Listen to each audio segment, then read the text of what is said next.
I imagine it began with the opening remarks from the chair. And it probably continued as you listened to some of the readings. And it probably kept on going through the gospel. That door going down, or the ears turned off, or we don't like this subject at all. What's often amazing to me is how often Jesus talks about it. He must know something we don't know. He must know it's a problem for us, the things of our life, our possessions. Goodness. Did you know that St. Paul ends almost all of his letters by talking about taking up a collection? Didn't know that. We don't read from those particular letters all that much, that part of the letters all that much. Almost every one. He makes them take up a collection in Athens, in Corinth, in Thessaloniki, in all of the different places that he goes. And he takes it back to Antioch to take to the church in Jerusalem, which was the poor church. It was their responsibility to take care of it. They got a gift of faith from that church, and they better send their funds back. Oh, he goes on and on.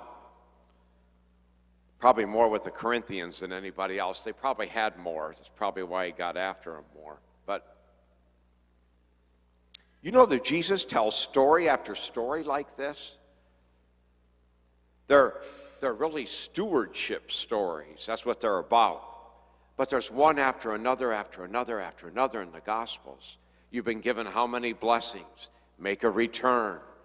Yeah, all those things. The rich young man that comes to Jesus. How did he know he was a rich young man?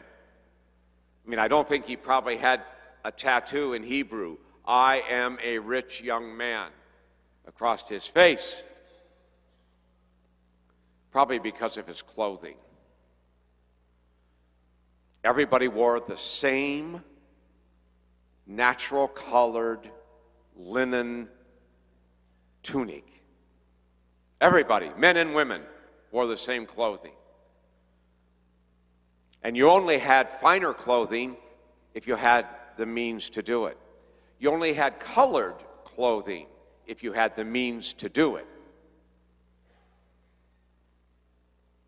Jesus says to him, he says, I want to follow you. Jesus says, great idea. Great, wonderful idea for you to follow me. That's awesome. He says, go sell everything you have and give it to the poor. And then come follow me. Can we negotiate, Jesus?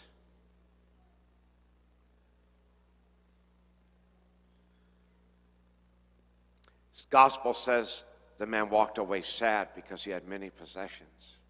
And nowhere does it indicate that Jesus ran down the road after him and said to him maybe, well, just do something, just do a little, nothing.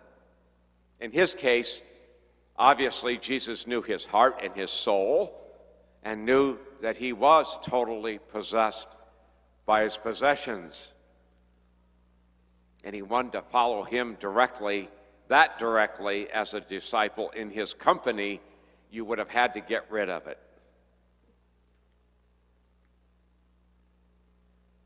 I remember when I was a young boy, the parish I grew up in, they published how much you gave to church every year. Oh, yeah.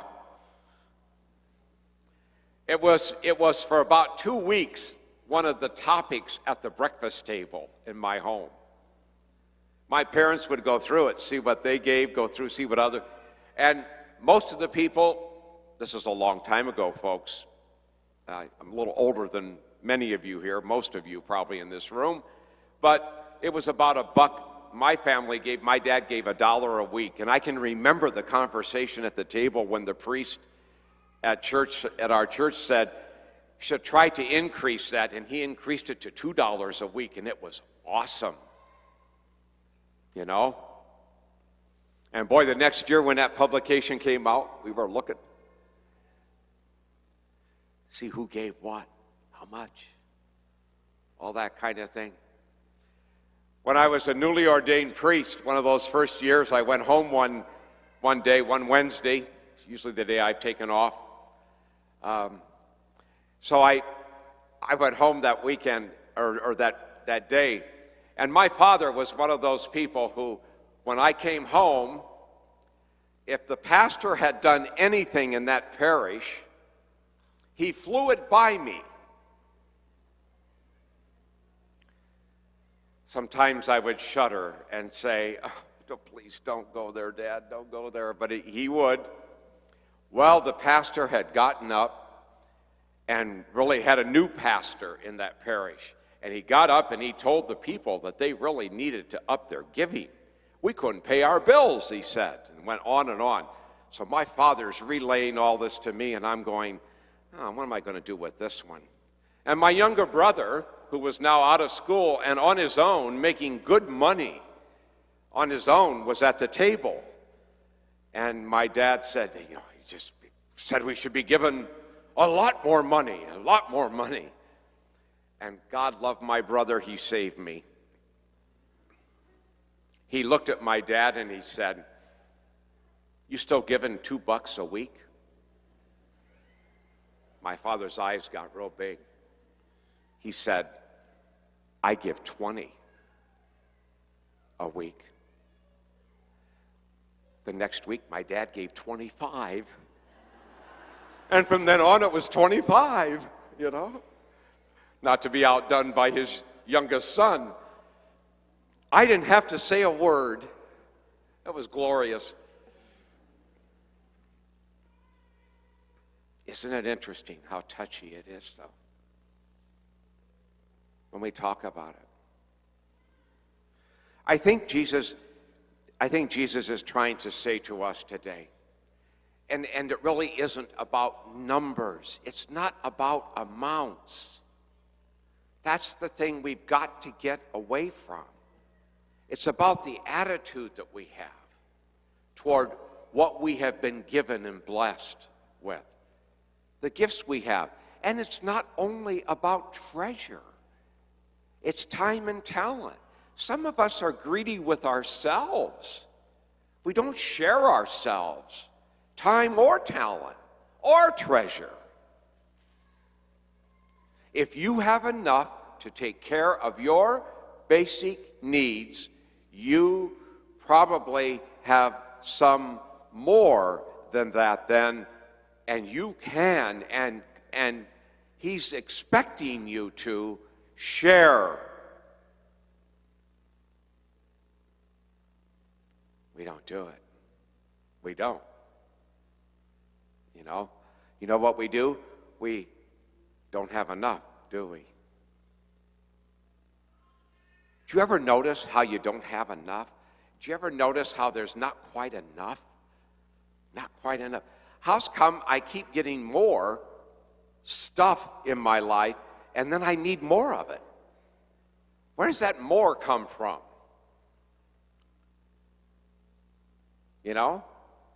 Think back a little bit.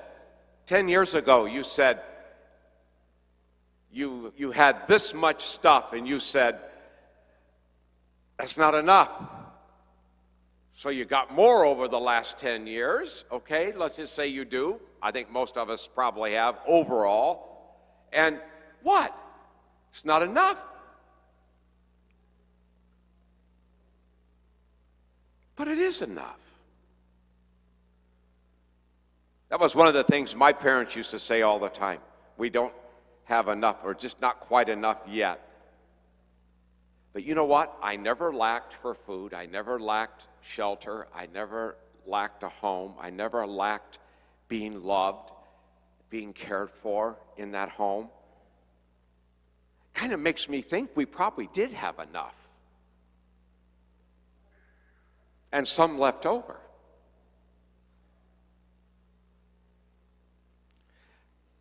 We're worried about all kinds of things. What about our security? What about, well, how much is enough security?